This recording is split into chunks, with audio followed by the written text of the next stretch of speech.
ஆண்டுகளுக்கு மேலாக சிறையில் உள்ள பேரறிவாளன் உள்ளிட்ட அனைவரும் விடுதலை செய்ய வேண்டும் என மனிதநேய மக்கள் கட்சியின் பொதுக்குழுவில் தீர்மானம் நிறைவேற்றப்பட்டது.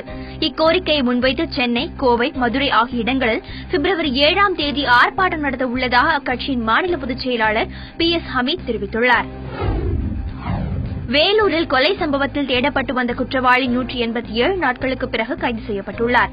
பல்வேறு குற்றச் செயல்களில் ஈடுபட்டு வந்த சித்தூர் பகுதியைச் சேர்ந்த பாபுக்கு வேலூரைச் சேர்ந்த வக்கீல் குமாஸ்தா பார்த்திபன் நீண்ட காலமாக உதவி செய்து வந்துள்ளார்.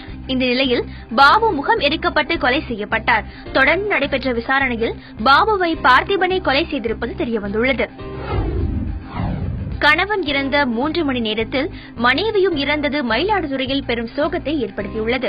மயிலாடுதுறை தருமபுரம் பகுதியைச் சேர்ந்த 85 வயதான பாலசுந்தரம் உடல்நிலை சரியில்லாத காரணத்தால் நேற்று காலமானார்.